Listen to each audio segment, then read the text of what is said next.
President Bongbong Marcos says there is always a chance for rice to be sold at 20 pesos per kilo once the agriculture sector and the cost of production stabilizes and normalizes. In an interview with reporters as cited by the Presidential Communications Office, Marcos explains that several global factors directly affected the prices of basic commodities in the country, which has prompted both the government and the market to adjust. Despite this, Marcos insists that rice sold at 20 pesos per kilo is still possible should these factors normalize. In a speech during the distribution of sacks of smuggled rice as donations, the president attributes soaring rice prices to countries racing to secure buffer stocks before the dry spell. The president says this is why the price cap on regular and well-milled rice is necessary to help lower prices. Kaya't sabay-sabay silang bumibili, sabay-sabay sumasabay din ang pag-akyat ng bigas. Kaya't kailangan natin lagyan nga ng price cap. At lagi kong pinapaalala sa lahat ng mga kasamahan ko, hindi lamang na kailangan na may sapat na pagkain, ay kailangan may presyo na kayang bilhin ng taong bayan, unang-una. Senators Risa Ontiveros and Bato de la Rosa are seeking an investigation on an alleged cult victimizing minors in Surigao del Norte, Socorro Town. Ontiveros filed Senate Resolution number 797, which states that the upper chamber received reports on, quote, alleged rape, sexual abuse, forced labor, and forced marriage of minors in the context of cult-like activities among members of Socorro Bayanihan Services, Inc. Ontiveros identifies in the resolution the leader of the alleged cult as J. Renz Kilario, also known as Senyor Aguila. The resolution cites direct and first-hand testimonies saying Kilario would engage in acts of sexual abuse and violence against minors, facilitate child marriages, and subject members to forced labor. The opposition senator stresses the need for a Senate probe to immediately address the alarming issues and rescue the victims, especially the minors. Senator De La Rosa also filed a resolution calling for a probe into the alleged cult. In Senate Resolution number 796, De La Rosa discloses that his office received a letter from the mayor of the municipality of Socorro requesting an investigation on the organization's alleged operation of a shabu laboratory in the presence of a private army called Aguila. The two environmental activists who were earlier reported missing say that they did not surrender to authorities and were actually abducted by soldiers. Jonila Castro and Jeda Tamano revealed this when they were presented by the National Task Force to End Local Communist Armed Conflict in a press conference. Castro says they were forced to surrender and to sign a sworn statement under duress. Ang tanong na dinukot ba kami o kusa kaming voluntaryo kaming sumurrender. Ang totoo po dinukot kami ng mga militar sakay ng van. Napilitan din kami na sumurrender dahil pinagbantaan yung buhay namin. Yun po ang totoo. Hindi rin namin ginusto na mapunta kami sa kustodya ng mga militar. Hindi rin totoo yung laman ng affidavit dahil ginawa yun, pinirmahan yun sa loob ng kampo ng militar. Wala na kaming magagawa sa mga pagkakataon na yun. The Philippine Army's 78th Infantry Battalion earlier said that the two surrendered in Doña Remedios Trinidad in Bulacan on September 12 after, quote, leaving the communist movement. Human rights groups also earlier reported that Castro and Tamano were forced into a gray SUV by four armed men in front of the Water District Office of Orion, Bataan on September 2. In the press conference, Tamano recalls being abducted after an SUV stopped in front of her and Castro while they were walking. However, 70th Infantry Battalion Commanding Officer Lieutenant Colonel Ronel de la Cruz disputes their statements, maintaining that the two voluntarily surrendered on September 12. Sila po ay kusang sumurrender po sa amin noong 12 po. Hindi po namin alam yung sinasabi po na yon na event nila. Ang naging po ng 70 IB po ron ay yung pagre-rescue po natin na na-report po sa amin. So, yun lang po. So, sa amin po, ang pinangahawakan namin ngayon po kasi, pumirma po sila ng kustodiya po, pumirma po sila ng papel. A panel in the Senate has finally approved a consolidated measure that provides for an absolute divorce in the Philippines. Senate Bill number 2443, which aims to expand the grounds for the dissolution of marriage, was approved by the Senate Committee on Women, Children, Family Relation and Gender Equality. The panel also released a report for plenary approval. Listed as authors of the consolidated bill are panel head Senator Risa Ontiveros, Senators Rafi Tulfo, Robin Padilla, Pia Cayetano, and Amy Marcos. Aside from the 5 authors, Senators J.V. Ejercito, Grace Poe, Coco Pimentel, and Senate President Pro Tempore Loren Legarda also signed the panel report. Absolute divorce is defined under the bill as the legal termination of a marriage by a court in a legal proceeding.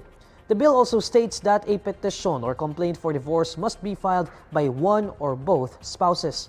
The divorce would then have the effect of returning both parties to the status of single, including the right to marry after. A similar proposal was also approved early this year by a panel in the House of Representatives.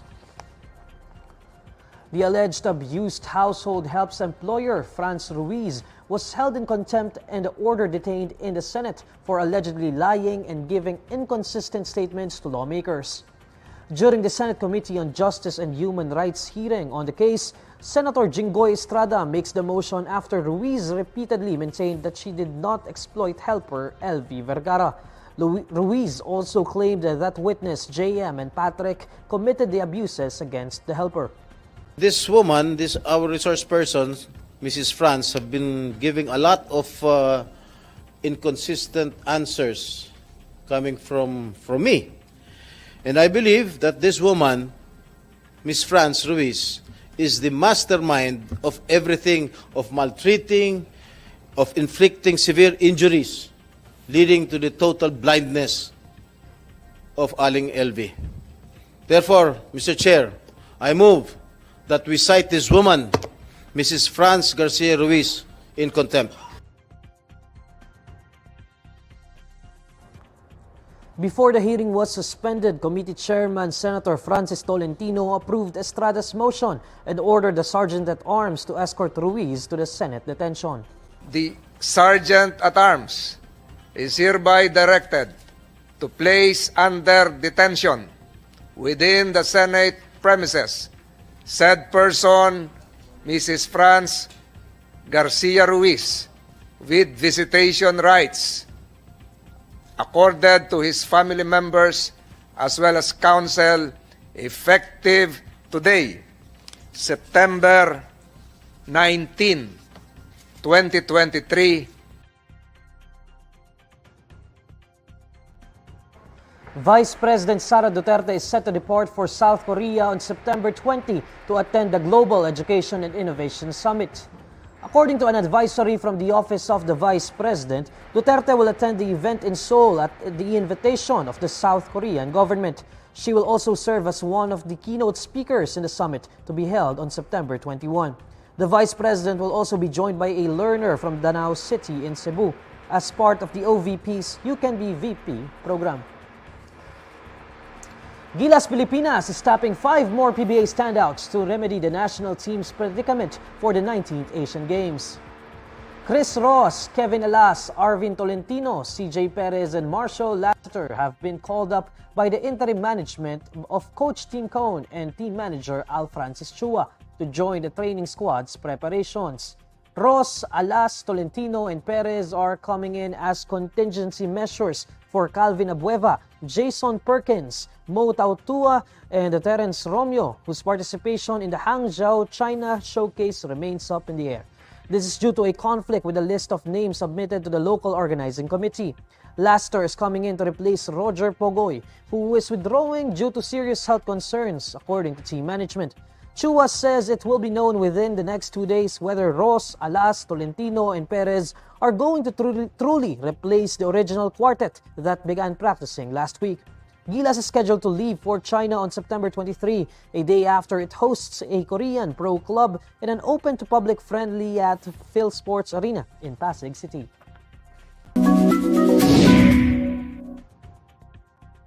Alamin naman natin ang mainit na balita sa mundo ng showbiz kasama si Irvin Santiago ng Bandera. Irvin?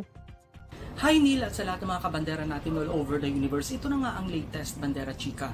Kontra ang ultimate songwriter na si Ogie Alcacid sa pakikipag-live-in ng kanyang anak na si Leila sa boyfriend nitong rapper na si Curtis Smith. Naglabas ng saloobin ang It's Showtime host tungkol sa desisyon ng panganay niyang anak sa dating asawang si Michelle Van Aymeren. Ayon sa Singer TV host, ilang araw siyang magbabakasyon sa Hong Kong kasama ang asawang si Regine Velasquez at ang mga anak na sina Nate at Leila. Ang kanilang Hong Kong trip ay magsisilbi na ring birthday celebration ni Ogie dahil nasa Amerika siya nung mismong kaarawan niya last month. Say ng singer, gusto rin niyang magkaroon ng sapat na oras para makausap si Leila. Inamin ni Ogie na hindi niya nagustuhan ang desisyon ng anak na magsama na sila ni Curtis Smith sa iisang bubong noong kasagsagan ng COVID-19 pandemic. Pero wala na raw siyang magagawa dahil nangyari na ang nangyari at ang tanging magagawa na lamang niya ay ang gabayan ng anak sa naging desisyon nito. Pero sa tanong kung handa na ba siya sakaling magdesisyon na sina Leila at Curtis Smith na magpakasal, sa isip daw niya ay tanggap na niya ito pero kumukontra naman ang kanyang puso. So, anak, I didn't like what you did because that's something that I wish you talked to me about. However, nandiyan na yan. Ginawa niyo na yan. So, you want to be an adult and then so you face life as an adult. And I'm proud that, she doesn't even ask money. At yan ang Bandera Chika natin today. Thanks, Neil. Maraming salamat, Sir Irvin. Here's the latest roundup of today's top stories. President Marcos says rice at 20 pesos per kilo still possible once the agriculture sector and cost of production normalizes. As they were being presented by NTFL-CAC in a press conference, two previously missing activists say they were abducted by soldiers. And senators seek probe into alleged call targeting minors in Surigao. And these are the stories you need to know today. I'm Neil Mercado. Follow INQUIRER.net on Facebook, Twitter, YouTube, TikTok, Instagram, and Reddit. For more stories, visit INQUIRER.net. Good evening.